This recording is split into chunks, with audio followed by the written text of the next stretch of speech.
All right, let's get into our discussion of the day. Now, the ongoing farmers-herders clashes in some parts of the country has claimed hundreds of lives, especially in Benue State, which seemed to be the hotbed of the crisis. Well, the attacks by herdsmen in Benue intensified after the state passed the anti-open grazing law.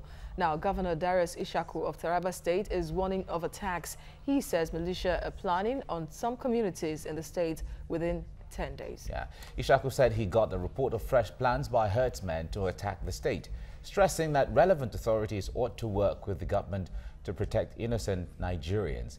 The governor says that state government survival in Nigeria lies on restructuring, where the system empowers state governments to have reasonable control of security apparatus in their domains. The federal government, on its part, has urged host communities to accommodate the Fulanis and endeavor to live with them in peace. They want state governments to create cattle colonies for herders, a decision that has received a lot of backlash from the public. Well, Chris, of course, is still with us, like we said earlier, to look at these issues with us. Yes, not just Benue, really, Nasarawa, Taraba too experienced it at a point, and even Plateau State at a point. So it seems the whole of the North Central is experiencing this. Though some Fulanis were killed as well. So that is why the Inspector General of Police all this while had been saying that it's more of a communal clashes. But then the solution being offered by the federal government, which southern states are saying no to, cattle colonies, is it the way to go? Well, it's a double-edged sword. Why the southern governments or those of the south have said, no, we don't need that. Those of the north, the 16 unanimously agree that that is the way to go. But some are saying no anymore. Yes, especially no. Individually, those from the north central, I say, we don't want this because they've experienced so much. My take on this is, you know, initially we were talking of ranches. Now we have decided to go beyond ranches. Yeah. And we have to look at the difference. What's a ranch? What's a colony? Ranches are the smaller way of putting stuffs, you know, individually having their own cut-out space and having their cattle in an enclosure to do what they want to do. Why a colony is more of a communal thing, where you have so many of them aggregated within a so a colony can be a collection of many ranches. Yes, a collection of so many ranches. I don't think the problem with those of the south is actually giving out their land. I don't think that would be an issue, so because that shouldn't be an issue. The issue is, the Igbos have a saying that it's not just giving the monkey a cup to take water, is who will go and collect the cup from me, from the monkey. Because what he hands over is start jumping from one tree and another, and that is the problem. Because of the various attacks in some of these states, all the people in the south are they're afraid that yes, if we allow these people to come in, and there have been pockets of killings, really. Yes, of course, in Ekiti, Ogu, Edo, Enugu, and the rest of them, they have seen some attacks. So they believe that if these ones have been coming in pockets and the rest, we now ask them to come in as a group, there'll be a problem. The issue, about 70 to 75% of war across the globe has been on issue of land acquisition. Check anywhere in the world. Territories. It has always been land or waters. Those have always been the major wars. The other ones are just, but the major wars across the globe is about 75 to 80% has always been over land, territories, and waters. So the same thing is, so if there are states that agree that this, we should have colonies, I think they should be allowed to go ahead with that. 16. We hear that 16 states in the north. Go ahead with that, so they can move in there. For those that said, no, we don't need to, they should be left out of it. It shouldn't be compulsory, they shouldn't be made. All right. We have joining us from Port Harcourt, Secretary General of the Joy Youth Council Worldwide, Alfred Kemepado. Alfred, good morning. It's good to have you join us right now. Thanks for waiting as well. Now, let me say this, that it seems that there are issues of suspicion and trust when we mention the issue of cattle colonies that's making so many Nigerians and so many states to reject the idea of cattle colonies. Now, From your perspective, what is really fueling this suspicion and distrust when we talk about cattle colonies? It seems we lost. All right, it seems we lost that connection. Okay, we'll have him back on and then we continue. Well, Chris, let me come to you on that. There seems to be the issue of trust, lack of trust. When they say, okay, don't worry, these are Nigerians, allow them to stay, allow them to acquire land and they graze their cattle. But a lot of people, especially the indigent people within the states that are saying no, don't seem to have trust in these people. That's what I said. Why That's what I said initially. It's because of the antecedents of the headsmen and their, I don't know, conquering nature, the way they are going about it. If you walk into my community and you come in and meet me and say, please, my brother, I want a parcel of land where I want to just keep my goods, or you want to keep my sheep and the rest of them so that I don't go around disturbing and the rest of them. We sit down and negotiate. I say, okay, I have one ancestral land somewhere at the back there. Give me 1,000 naira, give me 2,000 naira, and have it. Okay? And it should be a period. That's the way I'm going to. For this period. And we agree. And I also give you, it's just like if you want to rent a house, the landlord will ask you, how many people are going to live with you? It's very common in Lagos. They want to know, you stated there, okay, 2, okay, I don't want more than 2 people in this house. I will also say that, yes, it is for you, but tomorrow I don't want to see some other people coming to join you here. Yes. And if you, as the landowner, decides to sell the land to them. If I now decide to say, I'm selling it to you, all well and good, even if it's, before you even sell, the community will have a say. Even though it's your father's land. Because where yours stops, your land stops, someone else will begin. So if you are going to sell it to this man, definitely be sure that it doesn't encroach into my own parcel of land. But coming back to what we're saying, it's basically that of trust. The Fulani headsmen have the way they've gone about the matter is making so much noise and making it, a lot of people destroy. And wherever they go, they just destroy crops. They don't have, even Abuja, go to Abuja. If you go to Abuja, you see the cows everywhere, even at the Federal Secretariat, on Three Arms Zone, everywhere. Even in the wrong way. So, even on the wrong way. So, until that trust, they're able to build that trust and make Nigerians to believe that actually what they are doing is not for destruction. There will always be this. But now, as I said, those in the north have already agreed that they will give them land. Now, we are talking like this because the federal government suggested the colony, or is talking about, moving ahead with the colony if states comply. But then, many analysts have said that this is private business, that government has no business in business. So why would you favor some people over others? Dude, if I want to start a fishery, or I want to start a piggery, or I want to start any other form of agriculture, do I go to the federal government? Do they get involved in my business? Do they subsidize me? Government, I don't know what the government, I don't know their stake on this. It has never been like this, okay? Over the years, the Nigerians have always lived in peace. The Fulani headsmen that we knew when we were growing up, that carry just the small dagger and the stick are very friendly. In fact, when we try to speak your language. We interact. So most of us like kids. We used to follow the cows or the law. We continue following. They try to touch the cow. They will tell you, say, come and touch. That kind of stuff we touch. Those of them, that was where some of us even got to know of the Nunu and the rest of them. Some of them we give us. No, your friends say, don't eat outside. They say, come and that kind of. So it was more of a communal thing than the rest of them, and having them around. Even put some level of security at times within the villages and the rest of them, because when an Hausa man or a person is around and has his dagger and the rest of that, some kind of. So there was that peaceful coexistence. But of late, everything just went bonkers and the rest of them. There are reports that that Nigerian Fulani that we know is still the Nigerian Fulani until today.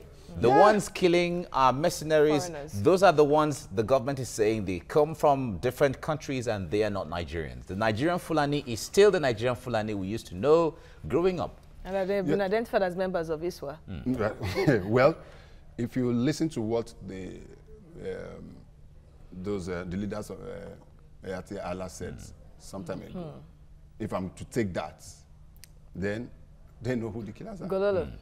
right? You remember what he said? He said we attack them because they killed our 1,000 cows. So it's obvious when you say they are not this thing. That's what I'm saying. And rest of them.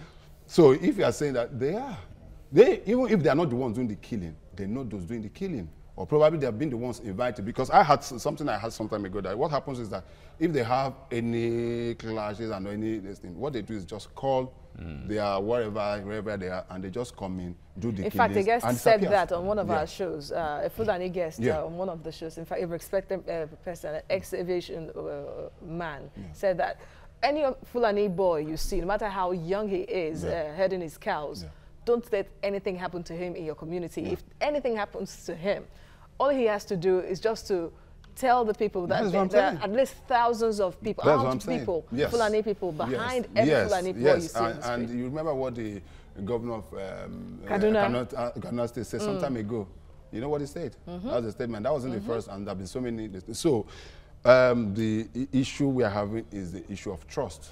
All right. Now, it seems like the government is the one not handling this issue very well, because it makes it look like the name Fulani is becoming synonymous with hate, where if you call the name Fulani, now everyone, if you're not from there, feels like, no, you shouldn't be here, which is not supposed to be.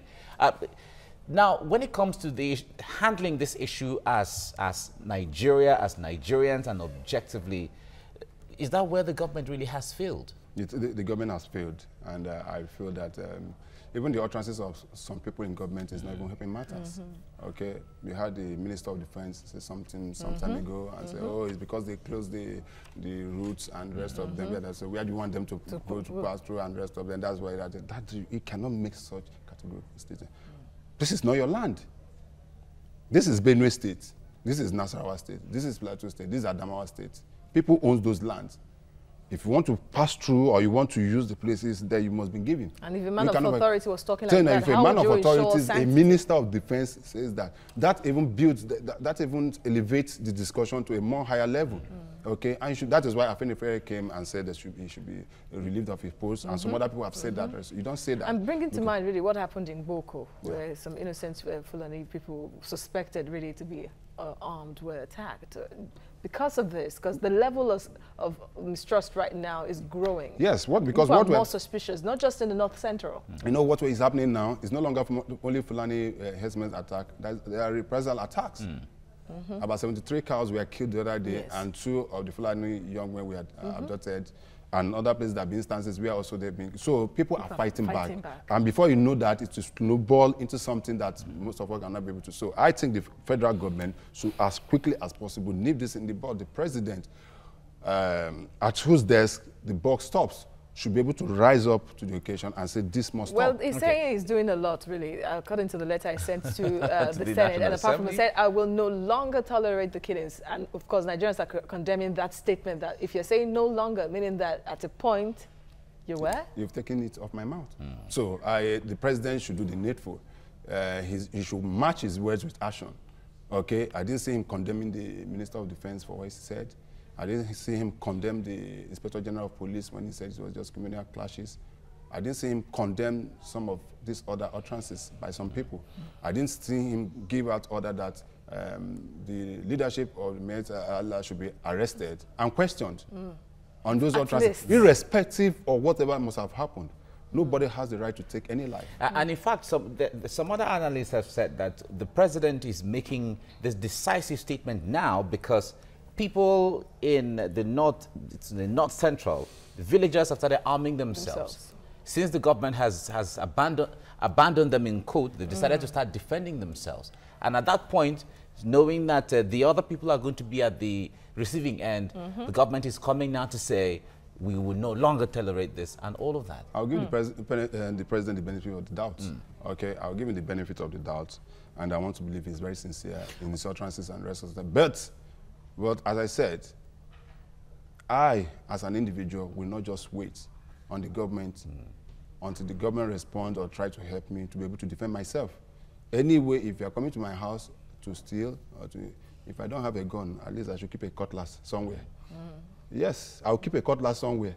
Even if I cannot attack, by the time I scratch it on the floor, fra, you know that I'm ready. Exactly. There's something, you know, that exactly. kind of, and that is what is happening now.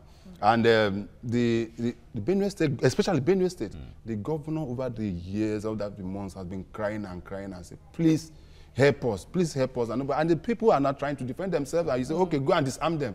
What are you trying to say? And now Taraba governor is talking. The Taraba governor now is saying that I've gotten security report. He's the chief security officer of that state. He's not the police commissioner. So even if the police commissioner says, I don't know, there are so many things that the governor knows that the commissioner of police doesn't know. He has so many information at his disposal, both at the local government, the council levels, and the rest of them. There are people in the villages that must have been seeing some movements and the rest of them, and they're alerting the government. This is what is going to happen. Okay, now the Minister of Agriculture, Audu Ogbe, was talking about the plan. On paper, it looks fine for the colony, the cattle colonies he was trying to front. But it seems a lot of Nigerians picked a lot of holes. But if he had talked about the plan, the projection we are having is having cattle colonies, having where they can be, having poultry colonies where they can be, having fish colonies where they can be, and all of that, spreading it to give that sense of belonging to all farmers. Would it have been different if he had come up with that? Yes, it would have been different. But let me even stick to this particular one. Investigation has shown that colonies, if properly managed, Nigeria will be realizing about 1.2 trillion naira yearly as revenue. Also, objectively. Then also the possibility of creating over 322,000 jobs. So there are benefits to it. It is not just creating, the benefits are there, but it's the way the government is going about it. And you have to also, if you are talking of cattle colonies, you also talk of other aspects of agriculture, not just cattle. There's some people that don't eat cattle, for goodness sake. And most of the cattle, from investigation has also, study has also shown that the cattle, the type we have here, are not even nutritious at all. Because by the time you walk one thing, it's not welfare. Yes, it's probably not. What they are having is pomo. You are eating pomo. What I just eat is pomo. Even the Minister of Agriculture has said that the Nigerian cattle is one of the most malnourished in the world. I said, my brother, just eating pomo. What they are eating, we're eating is pomo. We're not eating meat. You know, so if you go to the UK, you go to the advanced countries and see cows. When you see cows, some of them are as big, some are big as an elephant. Carnation kind of cows. It's not that kind of. So it is to their own advantage that we have them within these colonies. Okay. Yeah, but what do you think? Even states are supposed to look at the potentials of this, especially now that there is need for them to generate IGR. Why not maybe collaborate like Lagos and Kebbi did on Lake Rice? Why not do that? Maybe it is my purview, it is my land. Okay, I want to give you this space. Come and do this. Let's do this business together. Let's process everything we can process really from the entire chain. Yeah. The value chain. The value chain, really. Yes, agreed. But back to what we started with, is trust. People just don't trust these guys. That's what I'm saying. That's a problem. Until people get, even the Benue where they are. Sure. If you can build some level of confidence within the community and the rest of them, and even go to the governor and say, okay, sir, we know that you enacted this law, but let us just stop all this thing. Can we just have people? He said that they don't have. I know that in the deep, for goodness sake, move from Lagos to Benin on that stretch. The Lagos, Shagamu, or look at that expanse of land. Nothing's happening there. Nothing. You've been on that road several times. Nothing is happening there. Okay. You can actually convert some of those things to the colonies. But the people don't trust the Fulani headsmen. All right. We look forward to a day where the government will handle things well. And Fulani, we have Nigerian Fulani, and they are Nigerians. They have the right to be anywhere they want to be in this country. And that is it. But however, coexist peacefully. Coexist peacefully. Exactly. Chris Kende Nwandu, journalist, thank you for coming on. Thank you very much for having me.